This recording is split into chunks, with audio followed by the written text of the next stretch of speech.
Standar yang ini, standar kita pilih ke car mode. Car mode apa? Oh, tampilannya seperti ini. Seperti odometer ya, atau speedometer. Di sini untuk tampilan USB-nya.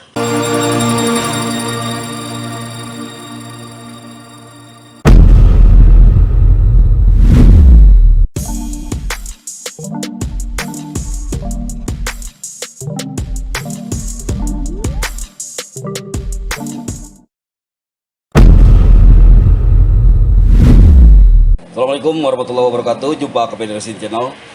Kesempatan kali ini saya akan review satu buah power supply dengan merek GDI Tool tipe 3006. Ini packingnya, ukuran packingnya kalau kita ukur 16 cm kali 30 cm, cukup lebar sih kalau untuk ukuran. Beratnya mungkin 2,5 kg ya, 2 kiloan lah. Mungkin kalau pengiriman 2 kiloan lebih lah, masuk 3 kilo ya kalau pengiriman. Kita lihat dalamnya apa aja, kita buka. Di dalamnya ada satu manual book dengan berbahasa Inggris dan bahasa Cina. Entah bahasa Cina atau bahasa apa, intinya bahasa itulah. Satu manual book, satu kabel untuk AC-nya, satu kabel untuk output DC, dan terakhir unit power supply-nya.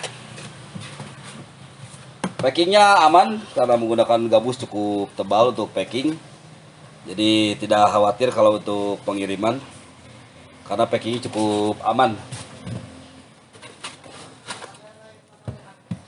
Ya, ini power supply-nya, kita bawakan dulu untuk dusnya.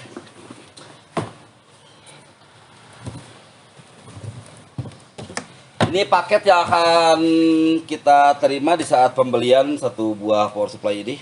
Tipenya JDI 3006. Ini kalau 3006 ini berarti dia 30 volt 6 ampere maksimum ya. Kita lihat di manual booknya.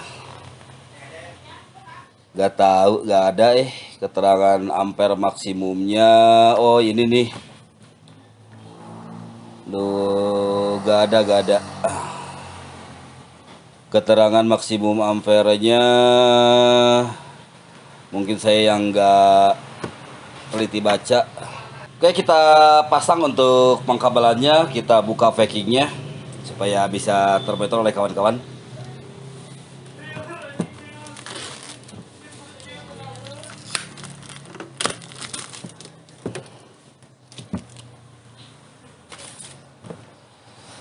Kita colok kabel AC-nya.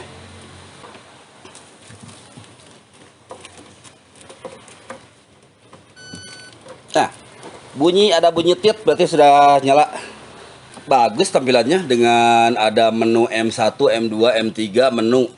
Tombol M1, M2, M3 menu, mungkin ini untuk penyimpanan memori ya nantinya. Kita lihat aja menunya, kita coba. Di sini ada USB QC30, berarti pas charging ya. Nanti kita tes pas charging atau enggak nih chargernya. Di sini ini ada micro USB, ini untuk update firmware nantinya. Tapi saya pun belum cek ke website resminya apakah bagaimana dan gimana caranya update firmware-nya. Ini di sini bukan CT ya. Bukan CT tapi 0, tegangan 0. Jadi hanya plus min saja, ini gak dipakai, bukan CT. Jadi hanya plus min tegangan 0 ya. Sini tampilan cukup keren, futuristik. Dan saya lihat di manual book ada beberapa tampilan. Kita lihat di menu, ini tampilan apa? Mohon maaf, flicker terhadap lampu. Nah kalau gini flicker, kita lihatnya gini aja lah. Tampilannya ini menu. Kalau kita udah masuk menu, di sini ada turun naik untuk pilihan. Di sini untuk maju mundur menu atau pilihan menu, ke ini untuk ke atas dan ke bawah, ini untuk keluar. Ini masuk menu. Di sini ada user UI. Nah, user UI gitu kah? User UI. UI kan UI interface juga ya. user interface UI. Kita pilih untuk UI-nya. Yang ini standar berarti. Ini pilihan standar, yang ini standar. Kita pilih ke car mode. Car mode apa? Oh, tampilannya seperti ini. Seperti odometer ya, atau speedometer. Di sini untuk tampilan USB-nya seperti ini. Yang ini untuk main out-nya. Yang ini user set-nya. User set berarti mana? User set 3 ampere 10 volt di menu yang mana nih? Di sini user set apa ya? Di menu memori 1 0,83 ampere, 0,83 ampere, ini 2,43 ampere tadi kita setting. Kita lihat lagi menu yang lainnya tampilannya. Di sini ada power curve. Power curve. Oh, seperti ini grafik. Seperti grafik osiloskop ya tampilannya. Ya, seperti grafik osiloskop tampilannya, tergantung kawan-kawan enak yang mana. Kita lihat lagi menu yang lain. Power digital. Power digital kita lihat. Power digital seperti ini, seperti pada umumnya power supply. Power digital seperti ini. Ini voltage, ini ampere, ini watt. Ya, voltage setnya sekian. Di sini untuk memorinya ada tampilan memori, ini tetap menu config. Udah 3 menu ya. Oh, berarti ada standar. Standar tadi apa aja? Standar, power curve, power digital. Ya, power standar, power curve, power digital. Udah, gak ada lagi. Terserah kita mau pakai yang mana, enaknya yang mana, familiar yang mana. Yang jelas ini cukup keren. Ada beberapa pilihan user interface, mau kita tampilan seperti speedometer. Di sini berarti voltage, di sini berarti ampere. Dari 1 sampai 6 karena 6 ampere. Ini gak ada pilihan miliampernya ya. Kalau ini gak ada pilihan miliampernya. Kalau di menu lain ada menu ampere miliampernya gak? Power curve pilihan gak kelihatan juga. Kita lihat ke power standar ya. Power standar sama 0, 1, 2, 3, 4, 5, 6 ampere. Kita ampernya kita kasih maksimal bentar 6 ampere. Nah, ini ada miliampernya. Jadi ada 2 pilihan ampere yang dipilih. Kalau kita tekan ini jadi 0,5, 1, 1,5, 2, 2,3. Berarti 3 ampere ya ukuran ini. Berarti ininya pun harus 3 ampere. Gak boleh 6 ampere karena akan mentok nanti tampilannya. Harus 3 ampere. Nah, seperti ini 3 ampere. Ada 1,2 ampere, berarti ada 3 pilihan. Di sini ada 1,2 ampere, 3 ampere, ada 6 ampere. Jadi ada 3 pilihan untuk pilihan ampere ya. Oke, kita coba fitur memorinya. Di sini untuk memori, contoh nomor 1 saya akan pakai untuk miliampere ya, atau 1,2 ampere yang kecil aja. Saya pakai 1,2 ampere. Oh maaf, ini ampernya saya pakai 1,2 maksimum. Untuk voltage-nya saya kasih 3,7 ibaratnya. 3,7 volt ya untuk tegangan baterai. Dengan ampere yang 1,2. 3,6, 3,7. Oke, kita save. Untuk menyimpan tekan lama huruf M. Nah, udah ada bunyi tit tit tit tit, berarti itu udah nyimpen. Coba saya cek. Untuk ininya nyimpen, di sininya nyimpen ada tulisan M1 3,7 volt 1,2 ampere. Tapi apabila ini berubah gak ya? Ini saya kasih 6. Saya ke menu ini dulu, ke menu ini. Oh enggak, berarti ininya tetap tampilannya tetap sesuai dengan settingan manual. Kita mau lihat ampernya lebih lebar berarti pakai yang 1,2. Kalau ampernya lebih pendek ya pakai 6 ampere, tergantung beban yang kita pakai ya. Beban yang kita pakai berapa miliampere atau berapa ampere. Karena dengan kapasitas power supply ini switching ya 6 ampere. Dia mampu 30 volt maksimum dan 6 ampere maksimum. Saya simpan nomor 2. Nomor 2 saya kasih anggaplah untuk suntik-suntik tegangan ya. Untuk suntik-suntik tegangan saya kasih 2,8 berarti untuk suntik tegangan 2,8. 2,8 ampernya saya kasih di 6 ampere ibaratnya. Saya kasih 6 ampere, saya simpan di nomor 2. Jadi kalau kita ke nomor 1 ini 3,8 cuman 1,2 ampere hasil simpanan kita, hasil settingan kita. Di M2 ini 2,8 6 ampere. Yang ketiga saya simpan 1,8 ya. 1,8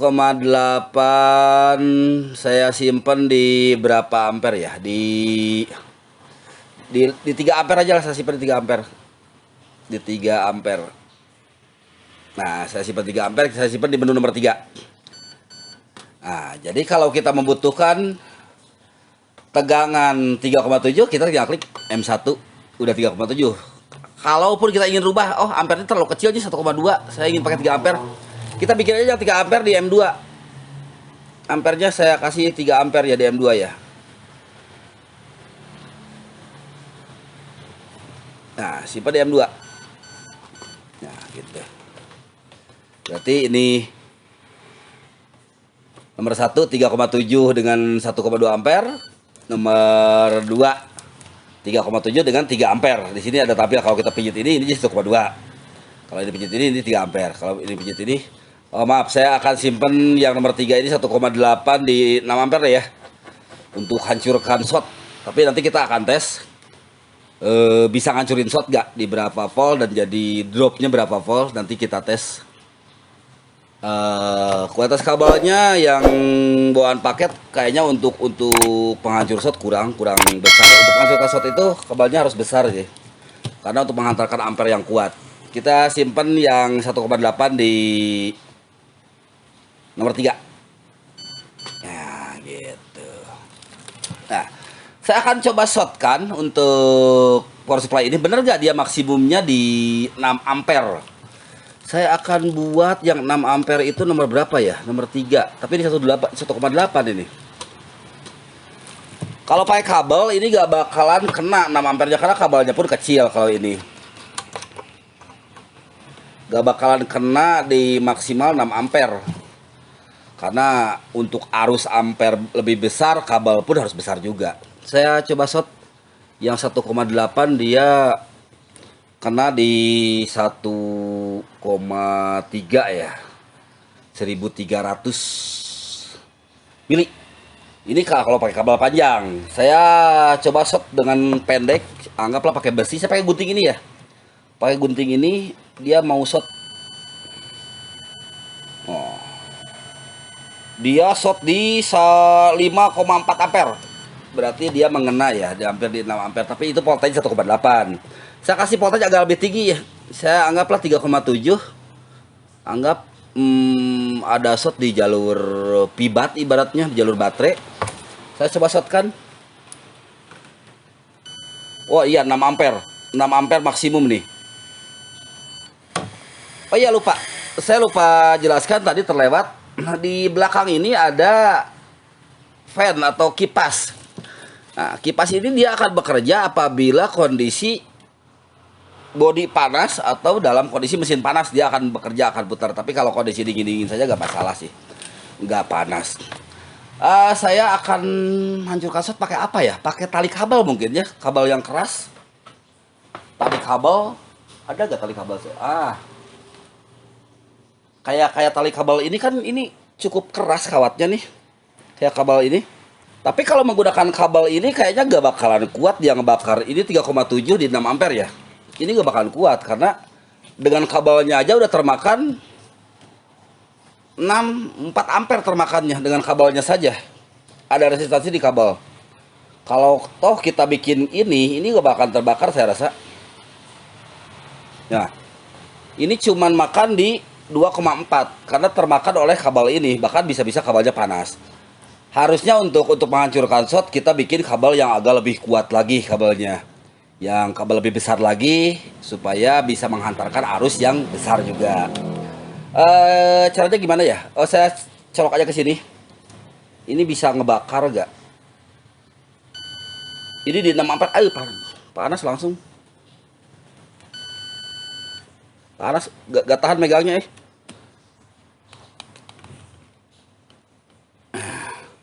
Megangnya gak tahan, panas. Langsung panas.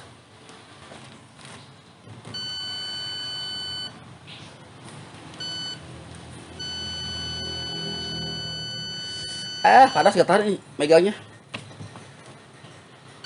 Nah, berapa lama di 3,7 volt dia bisa ngebakar? Langsung dia ngebakar langsung keluar api tuh. Tuh, langsung merah. Jangan. Rusak tar ininya, apa namanya? Si plastik ininya. Ini kalau ngebakar cukup bagus, cukup kuat, panas banget ini. Jadi untuk pekerjaan shot seperti itu, wah saya rasa cukup mumpuni lah. Intinya untuk membakar shot, kita buat aja kabel yang agak kuat. Ya lebih besar lebih bagus. Mau pakai kabel 1,5 atau 2 mili, bagus sih. Karena kalau kabel lentur begini, kabel kecil ini paling cuma 0,5 mili di dalamnya. Dia termakan dengan panjang kabel, dia terpotong dengan arus kabel. Kalau kita short pun cuman 2,5 ampere ini maksimalnya. Karena terpotong oleh arus kabel. Tapi kalau kabelnya kuat, kabelnya besar, ini akan 6 ampere. Sama dengan kalau kita short dengan seperti ini. Nah, contoh aja gini lah. Saya akan short perpendek, berarti yang hitam ini ke sini. Tadi kalau ini makan di 2,5 ya. Kalau ini langsung biasanya lebih besar lagi. No, 4,5 kan. Dengan satu jalur kabel dengan 2 kali lipat, berarti terpotongnya lebih banyak lagi. Gitu. Untuk menu USB, saya akan coba cari USB dulu. Dia bener USB fast charging atau enggak ya? Oke, saya akan coba untuk menu USB-nya, dia benar-benar fast charging karena tulisannya di sini QC 3.0 ya. Biasanya kalau tulisan QC USB itu dia udah fast charging. Kita tes aja dia fast charging atau enggak. Dan makan arus berapa ampere ya? Saya di sini ada ampere untuk USB nih, di sini ada voltage-nya 5,4. Terus untuk ampernya dia di 0,01, untuk wattnya 0,81 watt. Kita colok ke handphone 0,29. Ntar di password handphonenya. Nah, berarti fast charging. Ini handphone ini kalau dia fast charging ada warna kuning seperti ini. Tapi kalau nggak fast charging dia nggak ada tampilan kuning ini. Berarti dia fast charging. Nah, ampere yang dimakan 2,47. Terus kalau yang fast charging itu dia voltage naik sampai maksimal 12 volt ya. Di sini USB naik di 9 volt nih. USB naik 9 volt. Nah, perbesar USB-nya naik 9 volt karena dia fast charging. Nah, USB naik 9 volt, ampernya dimakan di 2,29, wattnya makan di 20 watt. Ini kalau menu fast charging. USB-C saya gak ada handphone yang gak fast charging, handphonenya bagus semua sih. Nah, 9 volt. Nah, kita lihat voltage awalnya. Ini voltage awalnya 5,4.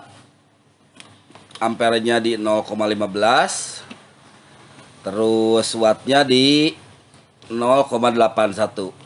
Kita colok handphone.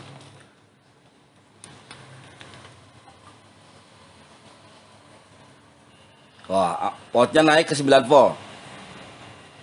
Di handphonenya pun ada tanda fast charging. Seperti ini di handphonenya ada tanda fast charging. Dan di power supply-nya tegangannya 9 volt. Ampernya masuk di 1,2, wattnya 16. Semakin ngisi baterai semakin mengurang ya. Gitu. Udah, untuk USB-nya betul-betul fast charging. Saya simpan dulu handphonenya. Oke, untuk menu yang lain saya rasa tidak ada ya. Adapun USB ini untuk update firmware nantinya. Tapi saya pun belum tested untuk update firmware-nya. Nanti saya coba cari-cari referensi di websitenya. Update firmware-nya seperti apa, mungkin tambah tampilan atau apa. Belakangnya gak ada menu apa-apa, cuman kipas, dan kipas ini berjalan di saat fast charging dan di saat panas. Oke kawan-kawan, terima kasih. Mudah-mudahan bisa bermanfaat buat kawan-kawan yang membutuhkan power supply. Saya sudahi dulu untuk review power supply GDI 3006. Salam sukses teknisi ponsel Indonesia. Salam sukses teknisi elektronik Indonesia. Assalamualaikum warahmatullahi wabarakatuh.